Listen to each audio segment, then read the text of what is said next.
Hey everyone, it's Dr. Abigail from Freshwater Wellness.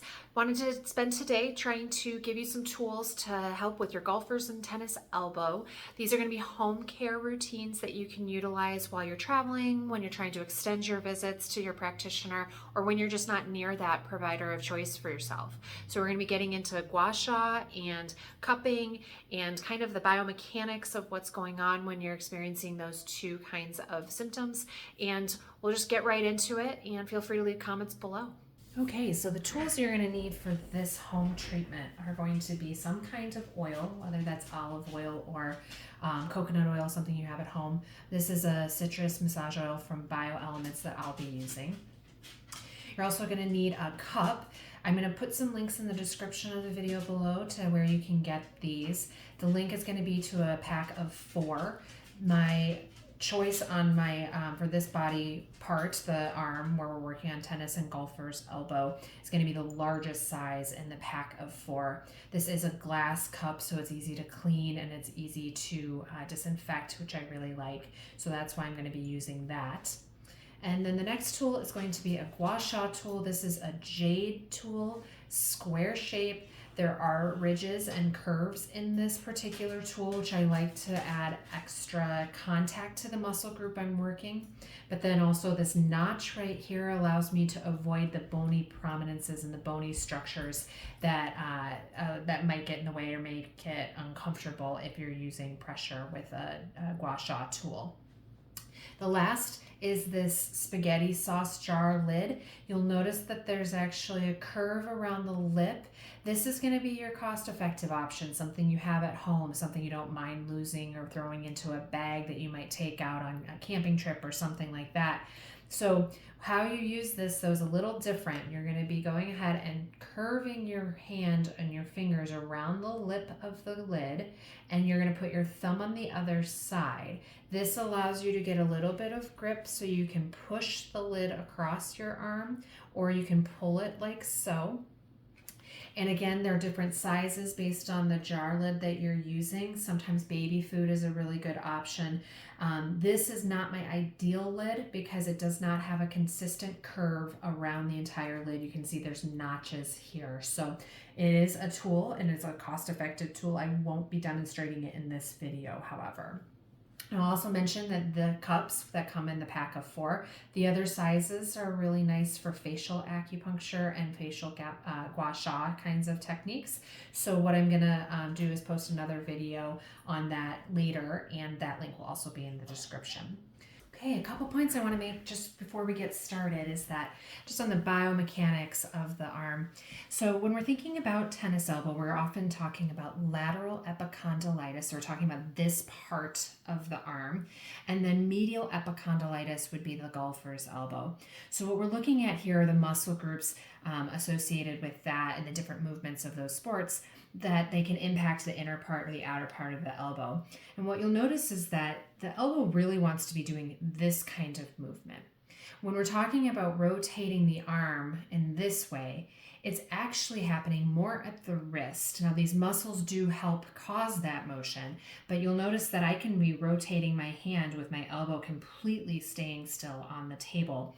And so what that means is that we have the potential for this bone, the radius, and this bone, the ulna, to reverse positions or rotate down here. So we have potential for there to be alignment changes as a result of the activities that we do.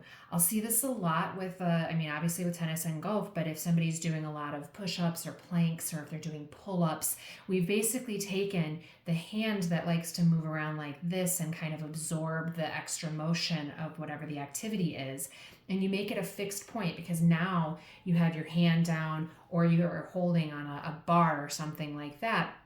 So if you have any sort of alignment shifting or any kind of movement that needs to change, you're absorbing a lot more at the elbow there. And the same kind of thing is true at the shoulder. So The take home on this is that I don't ever work just on the elbow when I'm thinking about medial and lateral epicondylitis, because I also need to be thinking about everything down towards the wrist and everything up to the shoulder. So the bicep muscle, while it starts at the shoulder and inserts here at the elbow, the muscle bellies are up here, but the tendons cross over the elbow. It's why we can do this movement in bicep curls. So that means that if I just focused from the elbow down, I would be missing all of the potential tension or all the potential inflammation that can be happening as a result of the tendons being too tight because this muscle is too tight. So by releasing the tension up here, I release the tension over the elbow and therefore try and help with the mobility of the elbow. And so I always mention when people are talking alignment, muscle tension can be a big part of that. But if you are still having some issues where you don't feel like your arm is in the right positioning, then go see a chiropractor or DO or somebody who does adjustments professionally. But by loosening up those muscles, sometimes you'll find that things just go back into place naturally, which is always really nice when that happens. Okay, so to get started, I'm going to go ahead and grab some of my oil. Generally, I use about a size of a quarter. Can use a little bit more depending on how much muscle you actually have or how big your arm is. And as I said, I'm never going to forget the triceps and the biceps. I'm going to be working the whole arm. So I need to make sure that I'm actually putting oil along the entirety of my arm here. And I'm going to go ahead and start with the Gua Sha tool, the jade square Gua Sha tool. And I'm going to work on this part of my arm, okay? So primarily what I'm thinking about when I'm thinking about this flexor surface of the arm is I'm thinking about the golfer's elbow and the muscles that come along this way. So I'm going to start at the medial edge here, the inner part of my elbow, and move out towards my thumb. I'm going to do my best to put a picture of the muscles of the forearm and of the biceps so that you can see how the fibers run along your arm. I always go with the fibers rather than against or over them. Seems to get a better outcome that way.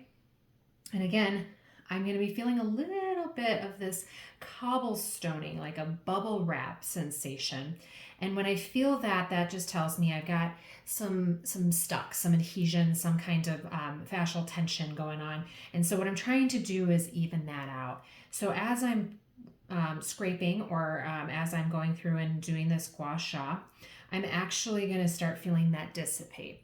So it's one thing I'm looking at as I'm doing this treatment to know that I'm actually making progress. The other thing is you'll notice I'm seeing some pinking up here of my skin.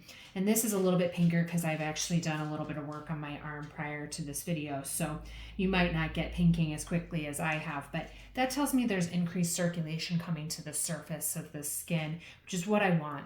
In fact, sometimes you'll feel a little bit of heat as you've actually increased the circulation as well.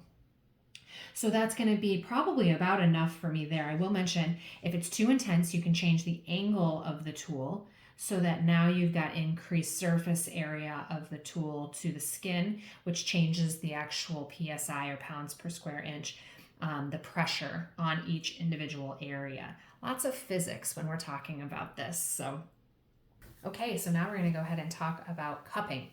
So we just did some of the Gua Sha along this part of the body, or along this part of the arm. I'm going to go ahead and switch to the outer part, or the extensor surface of my forearm. You'll see it's a little red here because I've been working on this arm. So I'm going to take my cup, I'm going to squeeze the bulb, put it on my skin, and then that's going to give me the suction that I'm looking for on my forearm.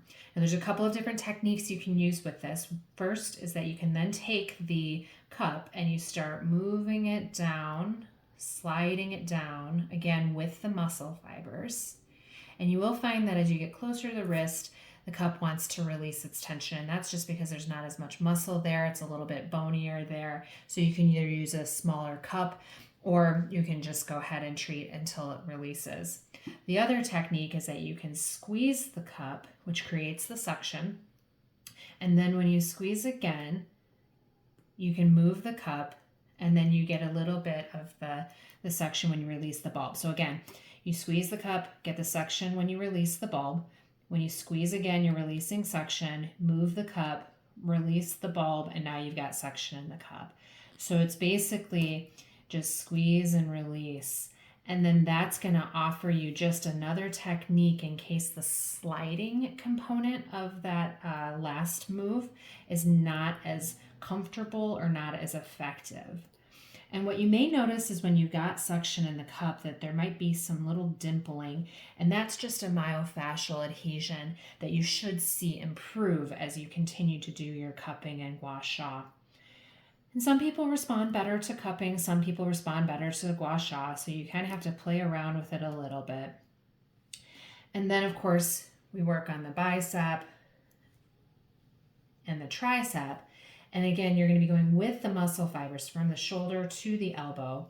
I will say that I do find that it's easier to work with the tricep when you're doing the cup, just because you get a little extra leverage with that cup. So you can see how I can kind of work on that right there. And it's a little bit tougher for me to get all the way up in the arm here if I'm working with the Gua Sha tool. So again, one of the things I like to do is I like to go over all the areas of treatment one more time just to see if I've had some changes that I can physically notice in real time. Oftentimes I will. Now, if you notice that you're still having pain or you still have those alignment issues, obviously go check it out with your primary care or chiropractor, acupuncturist, DO, somebody who can get a sense of whether you need to do a little bit more workup or take it to the next level. But hopefully that home treatment that we just demonstrated with some of these techniques will allow you to get some relief when you have one of those overuse kinds of situations with golfers or tennis elbow.